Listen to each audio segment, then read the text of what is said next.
Esta es la última parte de la lección 10, la parte 4, en la que vamos a ver el último tipo de algoritmo para generar sombras. Estamos hablando del algoritmo Shadow Mapping, mapeado de sombras, o también llamado Z-Buffer de sombras. Este algoritmo es el más utilizado en tiempo real, entonces es el que recomiendo para incorporar a vuestro motor, aunque no sería la única opción. Bueno, ¿por qué se llama Z-Buffer de sombras a veces? Pues porque utiliza un Z-Buffer para generar las sombras. Recordad que el Z-Buffer es el buffer de profundidad, es decir, nos dice a qué profundidad está la primera superficie visible desde un punto. Entonces, lo que podemos hacer es utilizar este algoritmo para detectar superficies visibles desde el punto de vista de la luz. Entonces, lo que hacemos es realizar el algoritmo en dos pasos. En el primer paso, lo que hacemos es tomar como punto de vista la posición de la luz, es decir, hacer como si tuviéramos una cámara donde está la luz y calcular el Z-buffer.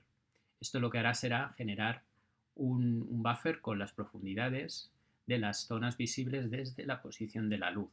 Si una zona es visible desde la posición de la luz, quiere decir que la luz llegará a ese punto. Y a continuación lo que hacemos es aplicar el algoritmo normal del Z-Buffer, es decir, hacer la visualización que hacemos con cualquier shader, pero le añadimos un pequeño matiz que ahora explicaré para manejar las sombras. Bien, en el primer paso, como decía, tenemos que hacer el Z-Buffer de sombra. Entonces, lo primero es tomar como punto de vista la posición de la luz. O lo que es lo mismo, pues poner una especie de cámara donde está la luz. Ahora de esa manera sustituimos el sistema de coordenadas del espacio por el de la luz, es decir, al final se queda la luz en la posición 0, 0, 0 y los rayos salen en la dirección de las zetas negativas. Y aplicamos en ese punto el Z-Buffer, pero aplicamos el dibujado, aplicamos el Z-Buffer solamente para calcular la profundidad, es decir, no hace falta calcular ninguna iluminación porque en este momento no estamos todavía iluminando, solamente queremos saber qué superficies son visibles desde el punto de vista de la luz. A este buffer lo vamos a llamar buffer de sombra y lo que contiene son los objetos visibles desde la luz, directamente iluminados desde la luz. Esos serán los que se iluminarán. Todas las superficies que no aparezcan en el Z-Buffer, pues no estarán iluminadas por esa luz. De tal manera que si lo que tengo son varias luces, lo que tendré que hacer es construir un Z-Buffer de sombra para cada una de las luces.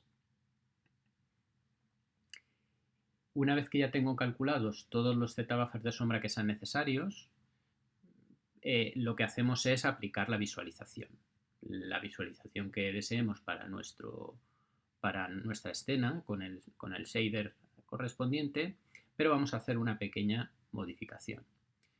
En el Fragment Shader, cuando vamos a dibujar un punto X y Z, un píxel, del cual determinamos si es visible o no, mirando en el Z-Buffer normal de la escena, no el de sombras, lo que hacemos es, bueno, tomamos esas coordenadas, es decir, yo tengo un punto en la escena X y Z que voy a iluminar. Y ahora lo que hago es transformar ese punto a coordenadas del sistema de luz.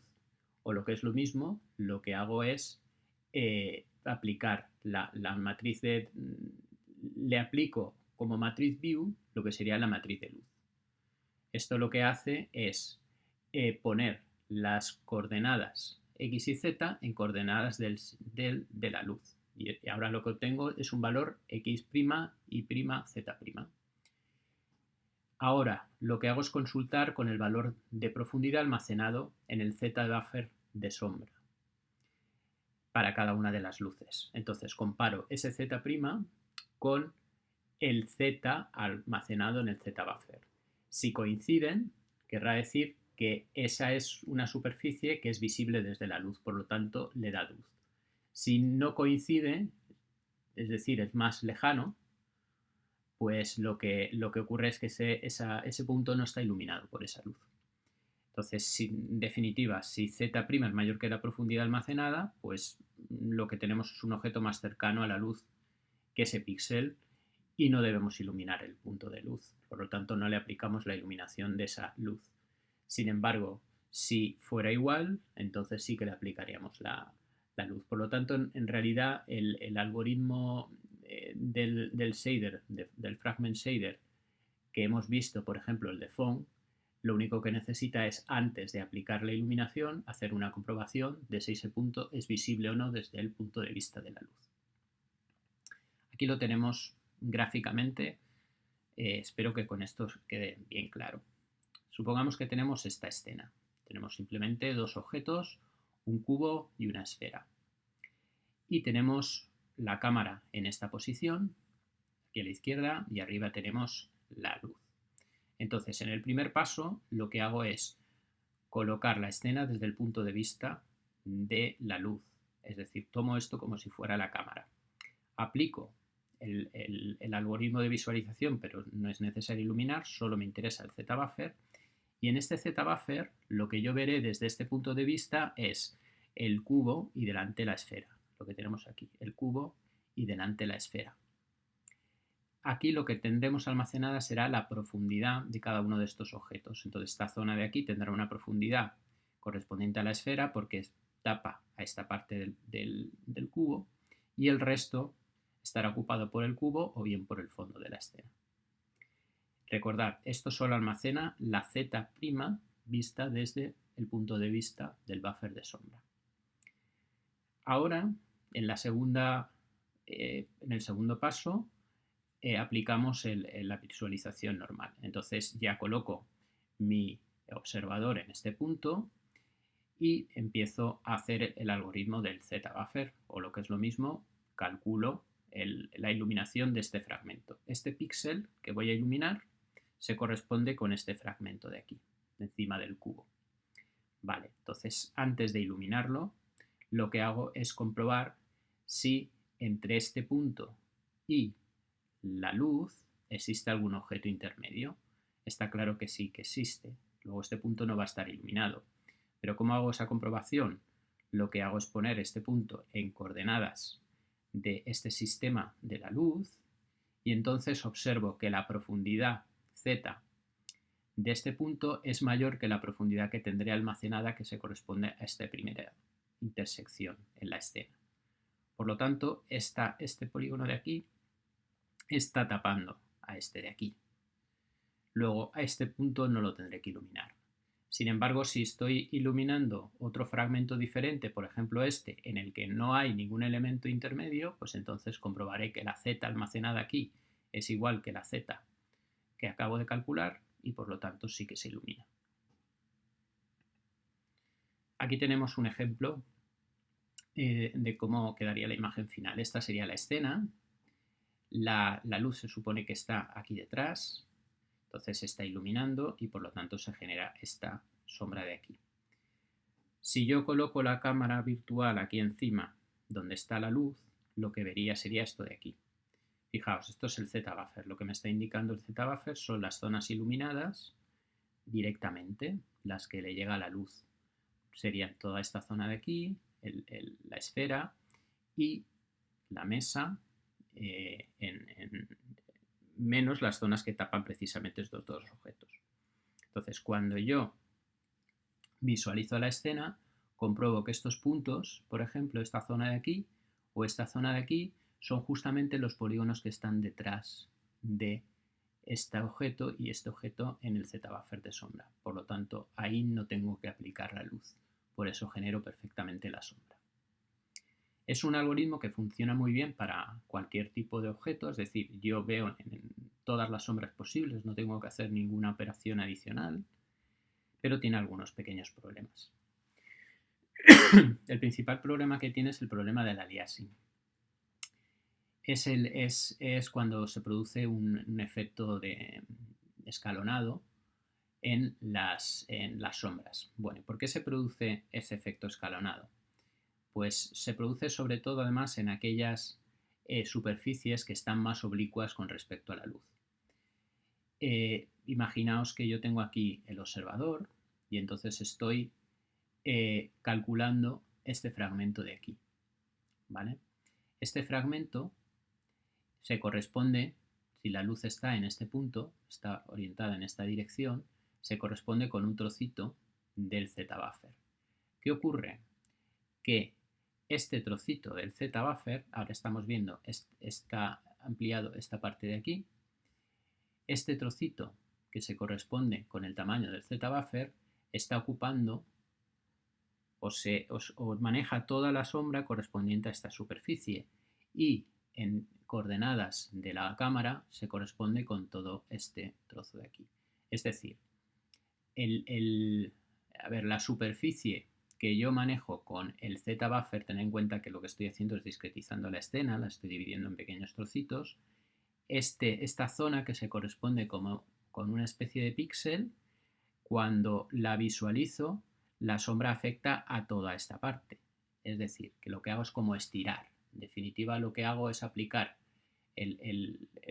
la sombra está pixelizada y entonces al aplicarlo sobre una superficie inclinada oblicua, esos píxeles se estiran y por lo tanto producen ese efecto escalonado. Entonces aquí, por ejemplo, lo tenemos muy, muy claro, como tenemos aquí ese efecto de dientes de sierra en la zona de la sombra.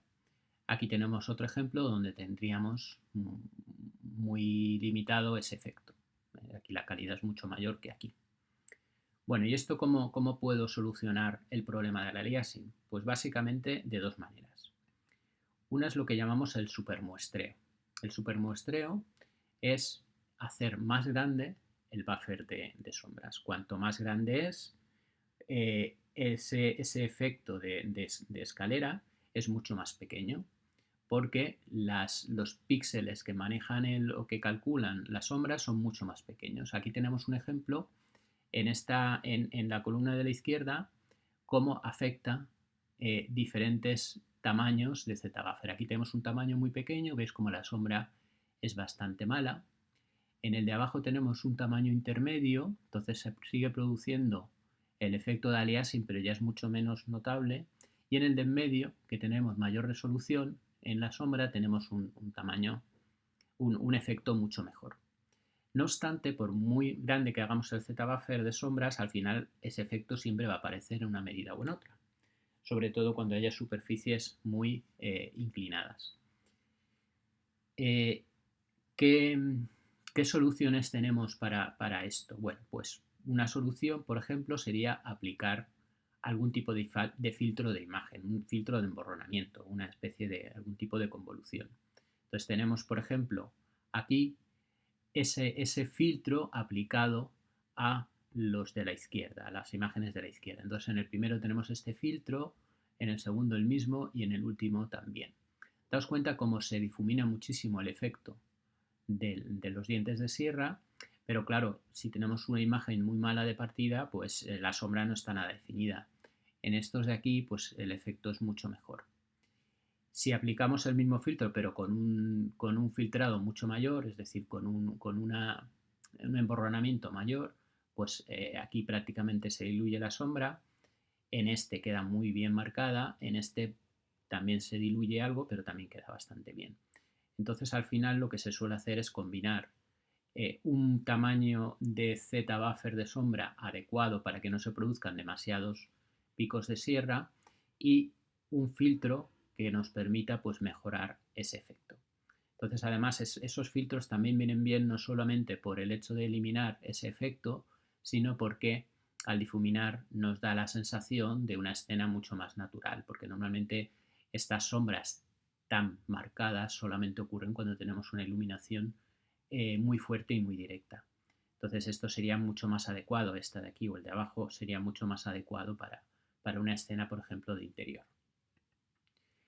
¿Qué ventajas tiene el Z-buffer de sombras? Bueno, pues es fácil de implementar. Vais a encontrar el algoritmo en muchísimos sitios. En realidad hay que hacer dos fragment shaders muy sencillos. El primero no tiene ni que dibujar, simplemente es aplicar el Z-buffer y ya está. En el segundo, que es el de iluminación, es el mismo fragment shader que utilicéis solamente que comprobando primero si se produce la sombra o no. Y el coste temporal pues es asumible. Evidentemente, cuantas más luces tengamos, tenemos que manejar más Z-buffers y hacer más comprobaciones. Entonces el coste dependerá del número de luces. Si no tenemos demasiadas luces, pues al final el algoritmo funciona bastante bien y con un coste asumible. ¿Qué inconvenientes tiene? Pues los problemas de aliasing que ya hemos dicho. Para eso pues habrá que buscar un tamaño de buffer lo suficientemente grande como para que este efecto no sea muy acusado, pero no tanto como para que ocupe una barbaridad y también tarde mucho más. Y, y otra opción es, y que normalmente es complementaria, es utilizar algún tipo de filtro de imagen. Con esto, pues el coste espacial es alto porque si hacemos un supermuestreo, es decir, hacemos un muestreo con un tamaño más grande, una resolución mayor de Z-buffer, pues evidentemente aumentamos el coste temporal y también espacial.